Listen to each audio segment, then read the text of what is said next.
भूतिया अस्पताल। सुबह सुबह पागलों के अस्पताल के सामने एक टैक्सी रुकी।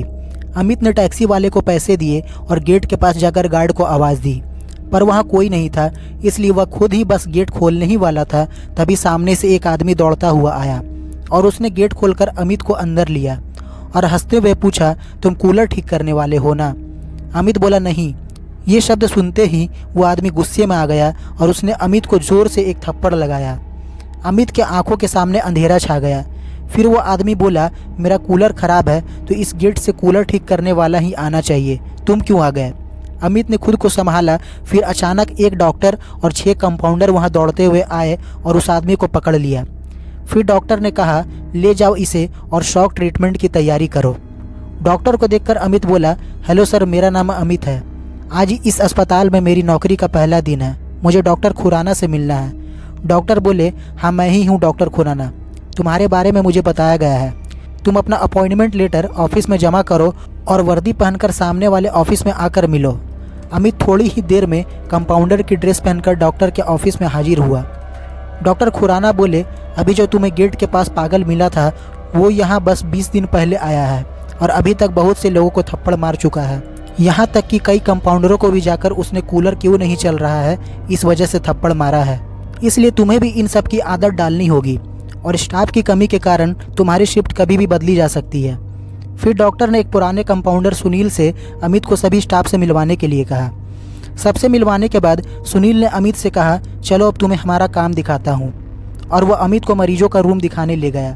वहाँ पर बहुत सारे मरीज थे, कोई फिल्मी डायलॉग बोल रहा था, कोई दर्द भरी शायरी बोल रहा था तो कोई झूला झूल रहा था। सुनील ने अमित से बोला, अब तुम्हें भी इन सबको झेलना होगा। सबसे पहचान करने के बाद अमित और सुनील दोनों अपने अपने काम में लग गए।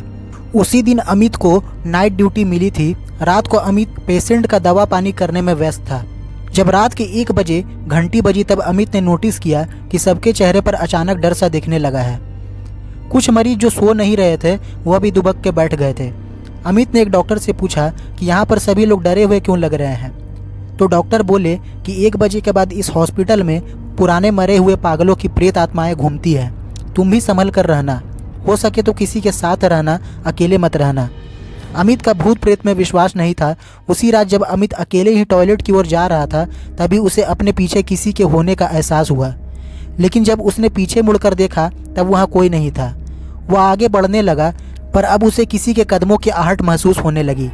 फिर उसने सोचा कि शायद डॉक्टर की बात सुनकर उसके मन में डर बैठ गया है और वह टॉयलेट में घुस गया। और जब वह टॉयलेट करके बाहर निकल रहा था तब उसे दिखा कि टॉयलेट के आईने पर लिखा है कि अब तुम्हें कोई नहीं बचा सकता, अब तुम भी पागल होने वाले हो। अमित को लगा कि कोई उसकी खिंचाई कर रहा है, इसलिए वार्ड में जाकर उसने किसी से कुछ नहीं कहा, बस वापस मरीजों का ध्यान रखने लगा। तभी अचानक उसे हॉस्पिटल में एक भयंकर चीख सुनाई दी। वार्ड से बाहर आकर अमित उस आवाज़ की दिशा में तेजी से दौड़ा। वह आवाज़ उस रूम से आ रही थी जो हमेशा बंद रहती थी और डॉक्टरों ने उस रूम को खोलने से मना भी किया था, लेकिन फिर भी अमित ने उस रूम को खोल दिया। और जब अमित उस रूम के अंदर पहुंचा तब दरवाजे के पीछे छुपे एक पागल ने दरवाज़ा अंदर से बंद कर लिया और उसी दरवाजे की ओर मुँह करके खड़ा हो गया। अमित दरवाज़ा खोलने के लिए आगे बढ़ा तब उस पागल ने अमित को उठा के हवा में उछाल दिया और ज़मीन पर गिरने की वजह से अमित को काफ़ी चोट आ गई। इतने में ही अमित को एक भयंकर हंसी सुनाई दी। वह पागल बोला, मैंने कहा था ना अब तुम्हें कोई नहीं बचा सकता, अब तुम भी पागल होने वाले हो। अमित गुस्से में बोला, अबे पागल आदमी, तुझे मैं अभी शौक देता हूँ, तभी तेरी अकल ठिकाने आएगी। इतना सुनकर वो पागल बोला, शौक की वजह से ही तो मैं मरा था और अब मुझे शौक से कोई डर भी नहीं लगता। इतना कहकर उसने एक हाथ से अमित को पकड़ा और अपने दूसरे हाथ से लाइट का स्विच बोर्ड खोला और अमित को उसमें डाल दिया और अमित को 440 वोल्ट का झटका लगा दिया। पूरा हॉस्पिटल अमित के चीख से गूंज उठा। उसकी चीख सुनकर हॉस्पिटल का स्टाफ उस रूम का दरवाज़ा तोड़कर अंदर आया। तब सबने देखा कि अमित उस कमरे में बेहोश पड़ा है। फिर सभी स्टाफ ने मिलकर अमित को ले जाकर मरीजों के बेड पर सुला दिया और जब अमित होश में आया तब अमित अपना मानसिक संतुलन खो चुका था और वह 8 साल बीतने के बाद आज भी उस पागलपन से बाहर नहीं निकल पाया है। और अब पागल अमित अस्पताल में किसी भी नए आने वाले व्यक्ति को पहले थप्पड़ मारता है और फिर उससे पूछता है कि क्या तुम फ्रिज ठीक करने वाले हो। और अभी तक बहुत से मरीजों और डॉक्टर्स को फ्रिज ना ठीक करने की वजह से उसने जोरदार थप्पड़ लगाया है। अब हर रात उस हॉस्पिटल में अमित की चीख सुनाई देती है, वह भी तब जब उसे शॉक दिया जाता है।